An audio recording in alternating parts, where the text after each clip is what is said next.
Julian Proctor, 79, of Zelienople, PA, passed away unexpectedly of a heart attack on Wednesday, March 24, 2021, at UPMC Passivant in Pittsburgh, PA, with his wife, daughter, and son by his side. He was born in the United Kingdom, a son of the late Ian Robert Proctor and Jean Gertrude Bremner. Julian both graduated from medical school and obtained his PhD in London. He then went to Canada as a senior investigator based out of McGill University Medical School in Montreal.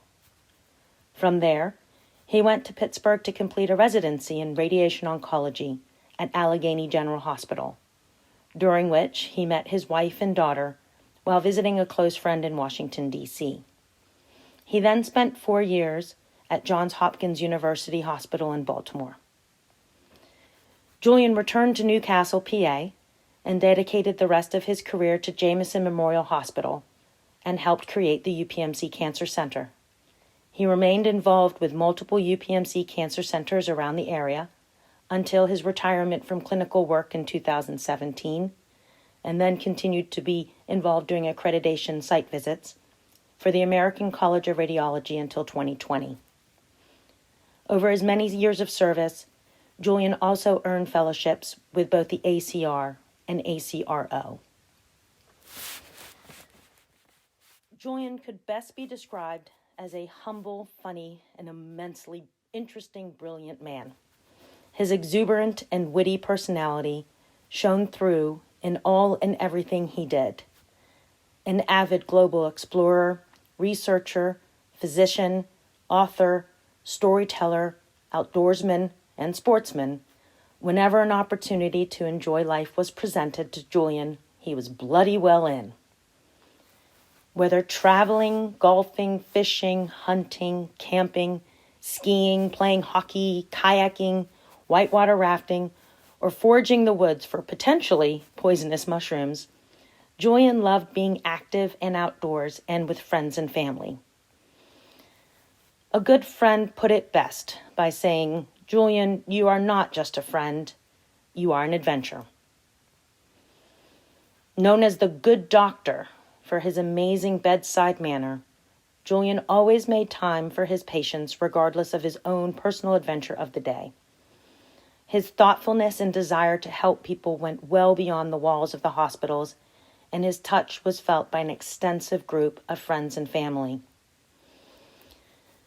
Those who knew him understand it would take too many pages to tell the full story of his rich life. Julian will be fondly missed and remembered as a wonderful brother, husband, father, healer, and friend to all. Julian is survived by his wife of 42 years, Monique, his daughter, Danielle, his son, Owen, his identical twin, Nick Proctor, brothers Martin Proctor and Graham Proctor, and sister Liz Drake. Thank you so much for all your support, and please enjoy the stories that were shared as we gather to remember the extraordinary life Julian had.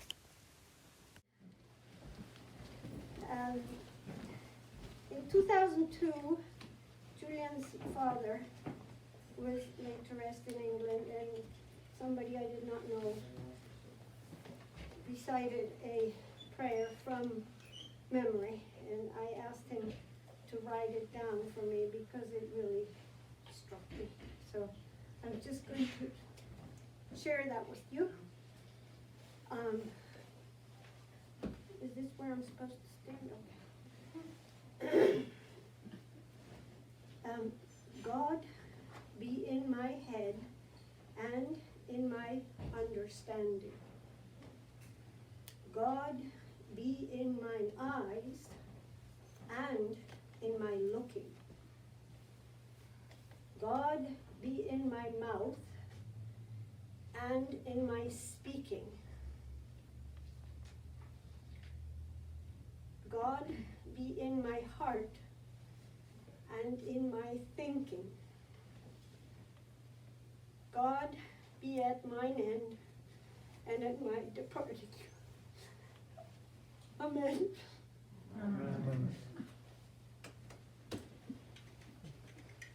Good afternoon. My name is Tim Miller. I was a friend of Julian's for 30-some years. And when Danny and Mo asked me to speak, I said yes, and I'm honored.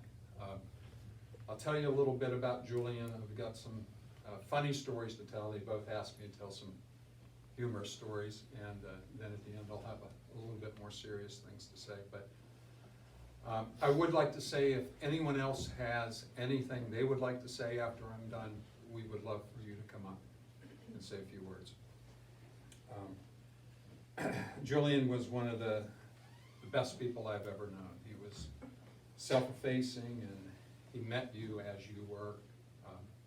He was modest and kind and smart and all the great things. One of the things that Danny and I talked about was when this first happened and calling people was the circles that Julian had. And we all have circles in life. We all have circles of family and friends, church, work. Julian had more and bigger ones than anyone I've ever known.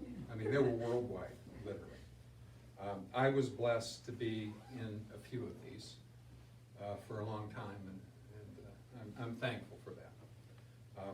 I met Julian hunting, which is one of his great passions, as many of you might know. You see a few dead animals up here. Those are courtesy of Julian Proctor. We met when I was yelling vociferously at some other man for some unethical thing that they had done. And Julian and Mike Campbell, my good friend, came walking back the trail, this trail. Julian had a big smile on his face. I was dropping some very colorful words at this gentleman.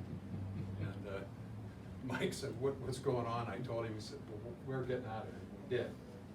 And after that, years later, Julian always said that he knew we would be good friends when we heard me swear like that.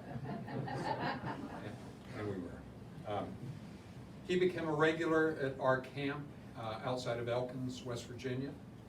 He became a regular at the Great American Hunt-Out in Wirt County, West Virginia. I went to Kansas with him, and I went to Montana with him. I want to tell you a few silly stories about Julian, things that he did that I thought were great, and I hope you do too. I remember driving back from a hunt one day, just Julian and I. He said, I got to have a cappuccino. I said, all right. He said, pull into Sheets, and this is in western West Virginia, so I did. I pulled in. I said, I'm just going to wait in the car. He said, I got him. When I pulled in, I had a green Ford pickup truck, another green pickup truck pulled in next to us that looked a little bit like mine, but not exactly. It was a little older. And Julian come bopped in the same thing. The guy's friend went in, and the guy sat there. Julian came bopping out a couple of minutes later and jumped in that truck. And the gentleman was quite surprised. He said, can I help you? I tell that because I still laugh. I can't stop laughing about that. That's Julian. That was Julian, yeah. He did things like that. When we were out in Montana one time, he gave me all this grief about this, the way I drove the truck. You're not doing it right. You're bouncing our bows around too much. You're going to damage our equipment. And we had a really muddy road. We had to go back, and there was a mud hole as big as this funeral home. And when you go through it, you had to floor it. And we had a big 3/4-ton ranch truck. And Julian said, that is not how you do it. After 3 days of listening to him complain, I used the nice word, I threw him the keys and said, you do it. I'm tired of hearing it. And he grabbed it, and we went out there, and we went right down into it. At 11 o'clock that night, we got back to the ranch and had to go get the tractor to get our truck in. I don't know if any of you have been watching the pictures. Many of those I took, including the one of Julian's bare butt on the other side of the stream, if you've seen that. We had to wade, we would have to ford a river. It was pretty good size, and the water would come up to about here, so you had to take, you know, all your clothes off, all your equipment up here and go across the river. And we did this a couple days in a row, and it was quite a little bit of an ordeal. You had to come back, then dry it off, get dressed. So that day we hunted on that other side of that river, and we came back, and Julian got dressed, and I got dressed, and we're getting ready to go to the truck, and he says, "Where's my bow?" I said, "Jules, is that it on the bank over there?" Oh. It was, so. That's Julian. That's Julian. Off came his clothes, and back across the river went Julian. We were hunting up in a very high mountain in West Virginia, and Julian was into decoying deer, and he carried this big decoy on his shoulder of a full deer-sized buck, and we're going back on the backside of Bickle's Knob, and he's going to carry that back, and there was an area that we had seen a lot of bucks, and I said, "I'll wait for you here, you know, closer to the road at dark. I'll be waiting on you." So there went Julian off carrying his deer, and then about dark, here comes Julian carrying his deer, but it looked a little strange as he got up to me. I realized there's only half of a deer. I said, "Jules, where's the other half of your deer?" "Bloody hell." Back the other way he goes. Again, late at night we got out. Just crazy things. One morning out in Montana, we get up, you had to get up at like 3 o'clock in the morning in September when you're out there because it gets light so early. And Julian got up that morning and he's cooking for all of us. And he gives me my eggs and sausage and he's chuckling. With bacon. Huh? With bacon, probably, yeah. And I'm eating it, and he says, "How do you like your sausage?" I said, "I like my sausage. Why? What am I eating, Julian?" And he's chuckling, and I said, and I asked him, "What am I eating?" And he said, "I think they call them Montana oysters." I said, "Montana oysters? Are those like Rocky Mountain oysters, Julian?" "Yes, those are the same thing. If you don't know what those are the private parts of the deer." Yeah, the round private parts. They were actually pretty good. I finished my meal and I saw Julian cook them several other times. That was Julian. This deer here, I was with him the morning he shot that. And we were on a big ranch, on a 100-acre field. And I looked out in the field, and we had seen deer, big bucks there before. Mike tells me, I don't remember that, but I look up and I see 7 bucks together coming right at me, and the only way they can go is where I am. And 3 of them were much bigger than that buck. And I'm shaking, but I'm ready. And they're coming right at me. And all at once, I see this wild Englishman running down through the field going, "Ah!" And the deer look, and they run the other way. I'm like, what the hell was that? So, you know, we finished the hunt. I walked around. I said, "Jules, what was that?" He said, "Did I chase him down to you?" I said, "Oh, I was where I said I'd be." "Oh, I thought you were down there."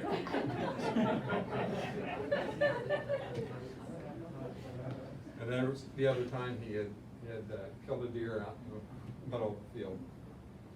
I said, "Well, I'll go get the truck." And it was a big field. He was way out in the middle. He said, "Well, I'll go down to the deer and finish it." So he went down. I take the truck down, and I'm driving through pretty high weeds. But probably 100 yards from Julian, it was quite a ways off. I run over a branch. Didn't think anything of it. Go out to Jules on my way back. I run over that branch again. And I said to Jules, "What the hell would be out here in the middle of this wheat field?" And he said, "Oh, bloody hell, my bow." That got him back for chasing those deer. His bow was bent kind of like that. But we had a lot of good times. We had talked about the circles. That was one of them. Another one, Julian loved his sports. You saw the pictures of him as a young man where he played field hockey and rugby. As an adult, he played hockey. He coached hockey for Owen's team. He was part of a group that we had put together of season ticket holders. We all owned, what did we own? I think 13 tickets. I had my name, but we split them up. And Julian was part of that for many, many years. We had a lot of fun. He was a huge Montreal's Canadian fan. He was up there when they had probably in '77 the best hockey team ever. Our one good friend, Bill Marsh, who knew Julian well, incidentally, you talk about the circles. He played hockey with Julian before any of us knew Julian. And he was telling me a story the other day, and I wrote it down because I wanted to get this right.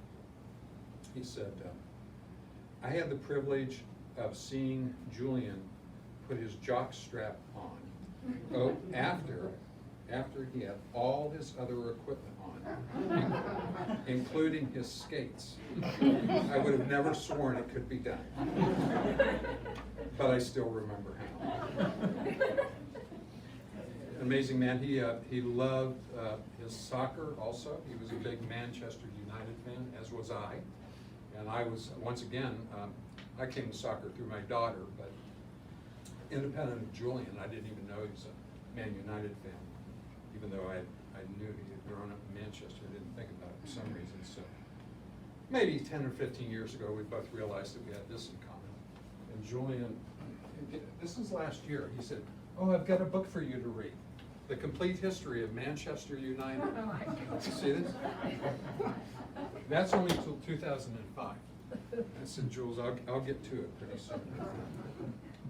He had an incredible, way of speaking. We had mannerisms and in the English speech. There's some things that I would get on his case about it sometime. One of the things that the English say, sorry, Mark, but they don't have, when Manchester United plays Manchester City, they have a derby, right? A derby, D-E-R-B-Y. So Julian would always complain about the way we speak here. I said, Derby, Jules, Derby. Who the hell talks like that? And he said, well, it's a known fact. The English have a much higher vocabulary than the Americans. So I tried to use some big words when I was around Julian. I don't know anything about much about his work except things he's told me. So if anybody wants to speak on that, I appreciate it. But he told a couple stories that I thought were pretty funny and have stayed with me forever. One of them, he was at a conference, and he had met a young lady and spent the entire day with her at the conference. And went to dinner that night. It was completely platonic, and he made plans for the next day. And he said to the girl, this, I think when he was first over here, it had to have been. He said, I'll knock you up about 7. And she said, is this a true story? Okay. And she said, excuse me, you'll what? He said, yes, I'll knock you up about 7, if that's okay. And she said, I think we have some confusion. I guess they worked it out. A story he told me one time, and I gotta believe this is oncologist humor, I'm not sure, but first of morning at the hospital, he's making his rounds. And the first patient he sees is a prostate patient. So he says, I've got to check your prostate. He does his thing, checks his prostate. Thank you. And he's thinking, yeah, this guy's made a lot of progress. The swelling is down, things are good. Goes to the next patient, throat issue. Checks his throat. Again, he's pretty impressed. And he says, your throat is doing great. And the second patient looked at him and said, I did not realize, Doc, that the prostate affected the throat. Julian said, what? Took a minute and said, okay. Went back to the first guy and said, I'm so sorry. And he said, I just got it.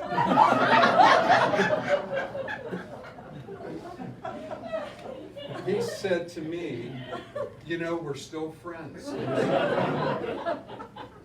And I said, you know what, I believe that, Jules. If you did that to me, I'd probably be your friend also. You know, one of the circles that we've done the last few years is mushroom pick. You know, we did a lot of mushrooming. My wife and Monique and me and Julian, and last year it was just me and Julian. You know, going out and getting a lot of chanterelles, and chicken in the woods, and oyster mushrooms. And again, you talk about circles. I would give them away, split them up and give them away. And at our church, at the preschool, I would give the preschool teachers mushrooms. And when they had heard, they know I've lost a number of people in the last 6 months to death. In fact, the last time I saw Julian was at a funeral a few days before his death. But when the girls found out that I had lost another friend, they, you know, gave me condolences. Somebody said, it's the mushroom guy, and they said, oh no, not the mushroom guy, because they loved getting the mushrooms from Julian. Julian loved his family. He would tell us, keep us up to date.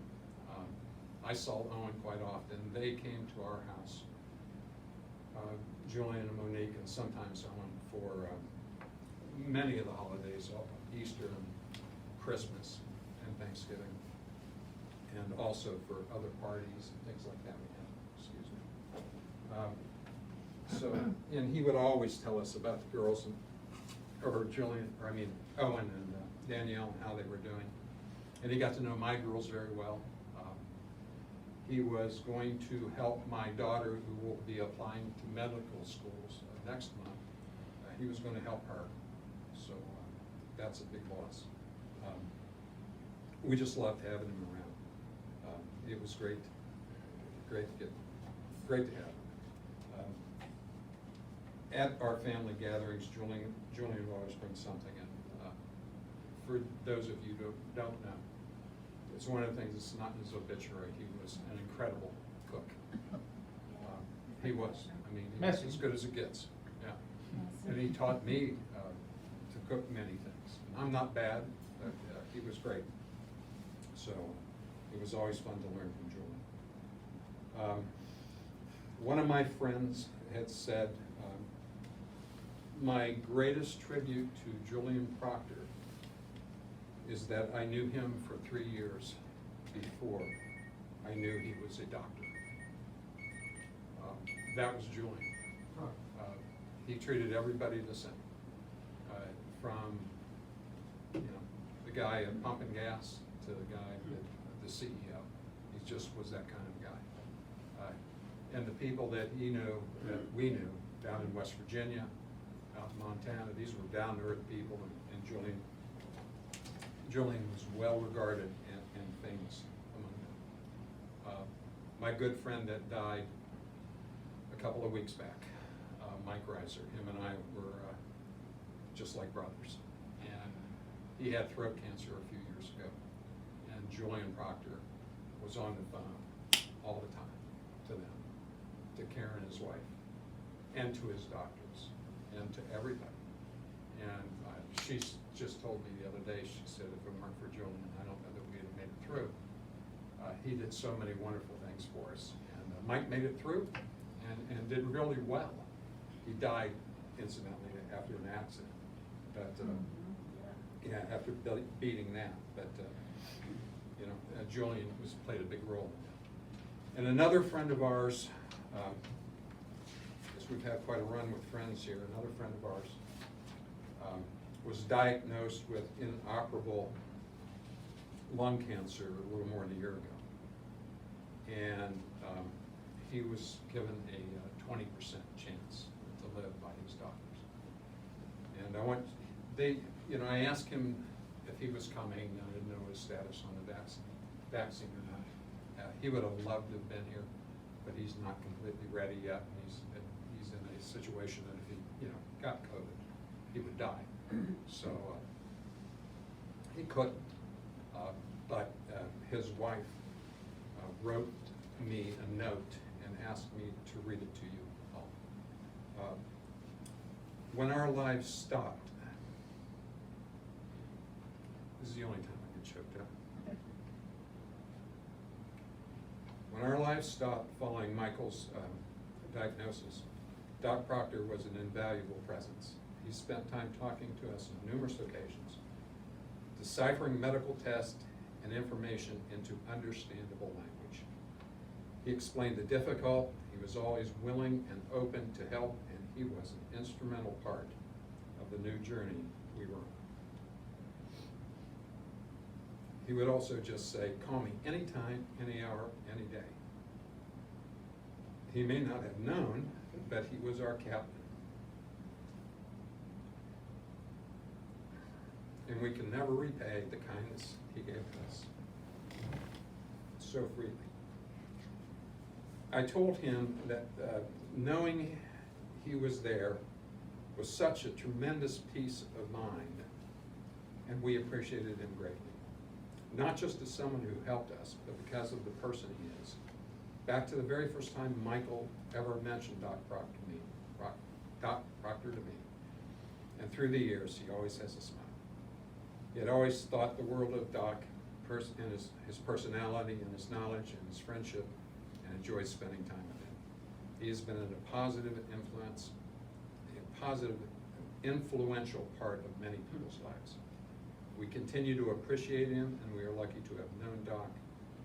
We will still consider him our captain as we continue forward, because we know that he continues to watch out for all of us. That was Julian. He did take care of people, there's no doubt about it. He cared about us, he cared about people, and when he had somebody that, was ill and he thought he could help, he jumped right in there. One of the things that Monique said to me when this happened is that he wasn't done. And Julian was not done. I mean, he was 79 years old. Him and Mike and I had thought about, we were doing some research on taking a tarpon fishing trip. We were talking about going to Illinois hunting this year, Ohio hunting. He had mentioned to me a couple of times, and this surprised Monique a little bit, that he was thinking about moving to Portugal. He's 79 years old. He would have been in his 80s when he picked up himself and moved to Portugal. The rest of us are looking at a condo with no stairs, somebody else doing a lawn. And that's Julian. That was Julian. Just absolutely amazing. And I believe that Julian is not done. He is with us all here. I think that we all, and I'm throwing this word out there because I want Julian to know, if you're listening, that I do have a big vocabulary. We are an amalgamation of our DNA, our experiences, our will, and I believe God's will. And those things will keep Julian with us forever. And I have one last thing to do. I want to read a poem that I think, and this is for Monique. This is for her memory of Julian. And it's a poem by an English priest. And his name is Henry Scott Holland. And when I went to Google reading, this is the first thing that came up. So, death is nothing at all. It does not count. I have only slipped away into the next room. Nothing has happened. Everything remains exactly as it was.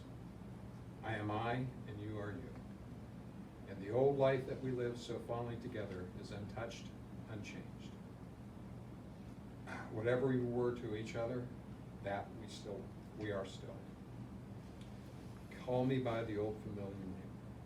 Speak of me in the easy way which you always used. Put no difference in your tone.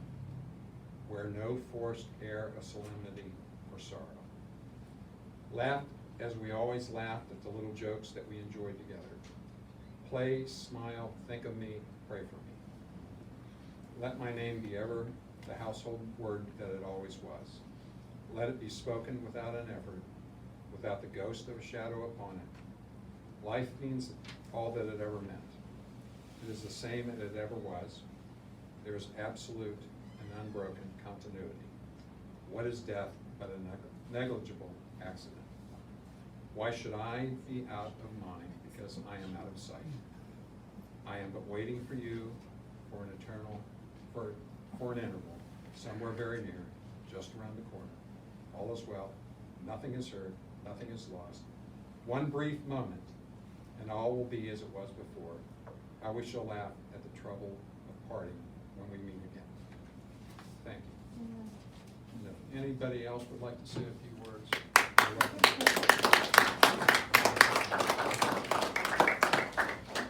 Julian was a great guy. He was my friend, and he will be sorely missed.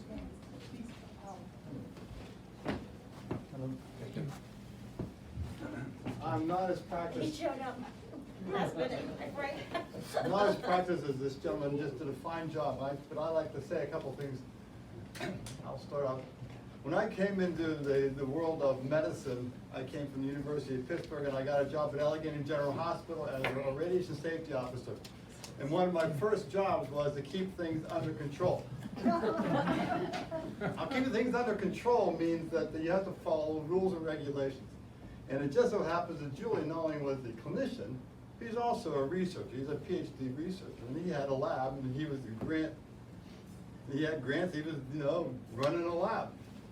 So one of my jobs was to make sure that the labs would be run properly. And one of the rules in any kind of a radioactive material lab is you do not put your food in your radiation in your rad refrigerator. So I go in there, and I go over the refrigerator, and I look and I go, Julian, you can't have your food in your rad refrigerator. He goes, oh, Frank, it's just like, oh, Julian, get this out of here. So it's kind of funny. It made me laugh. So then there was a time where we had a brachytherapy patient, which means we're putting sources of radiation inside of a person's applicator, which is inside their body.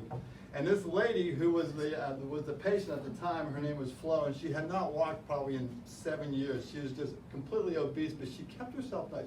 Always had makeup on. She had a person who took care of her at all times, but she hadn't been out of bed in like 7 years. And she was what's when you're afraid of medicine, the claustrophobic, she's a hypochondriac, that's the word. She's a hypochondriac on top of it. So it's wasn't Julian's patient, so he was on call on the weekend, and the sources were coming out on the weekend.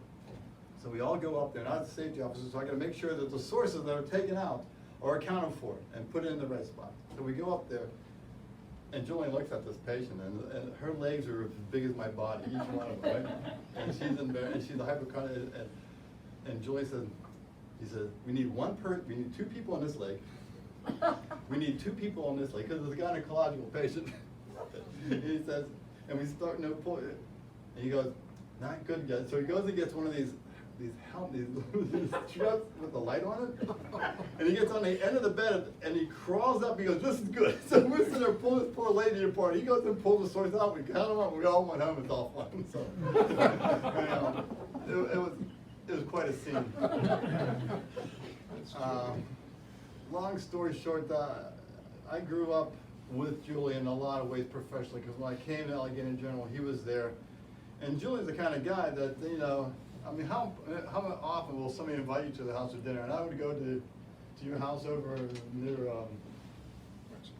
Babcock. Evergreen. Yeah, and you'd have people from Washington, like journalists from Washington, and who would invite somebody like me to? I mean, I was just a kid coming into a new job.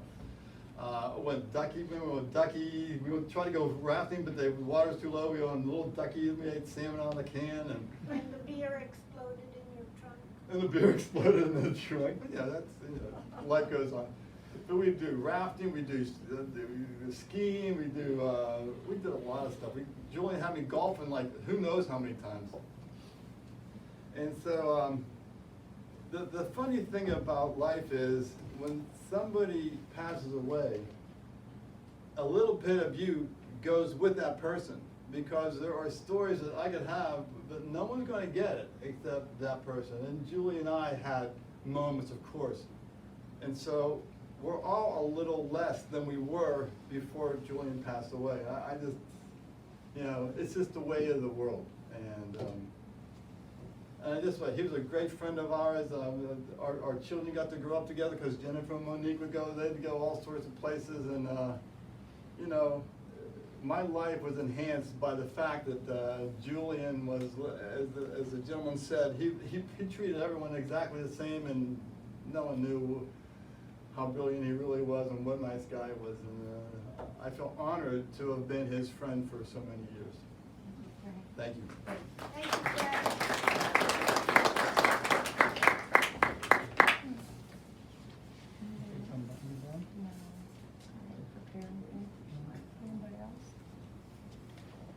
I have a story.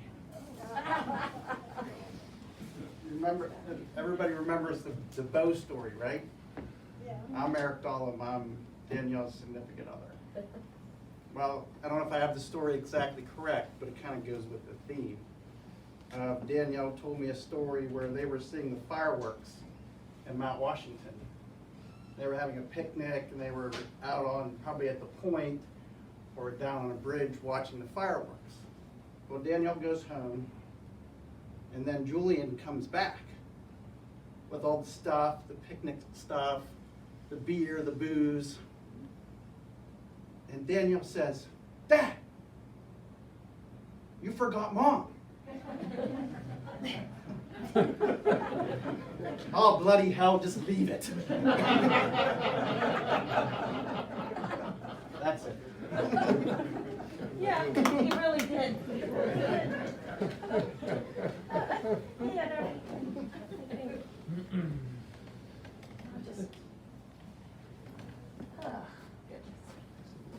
so I didn't have anything prepared to say, so it's more of, unless anybody would like to say something, what Dad would have loved most about today is everybody getting back together. And needless to say, where we are currently in this world and what we're facing is challenging enough. We will be revisiting and reliving Dad's memory in the summer, outside by a lake and on property, as well as golfing. So more than anything, my mom, Owen, myself, his family in England desperately thanks you for coming, showing your love, your stories, your appreciation. Pretty much every single person in this group has been a part of every one of our lives. Oh, and here's O, he's coming. And we just want to thank you, right? Yeah. You want to say thank you? Thank you. So, with that said, enjoy each other, share some stories. This is all gonna get recorded, the slideshow, everything I'm gonna put online, so no worries, and just meet, greet, enjoy, and thank you. And thank you, Dada. Benedictus Benedicat. There you go. That's it, everybody can have fun now. There you go.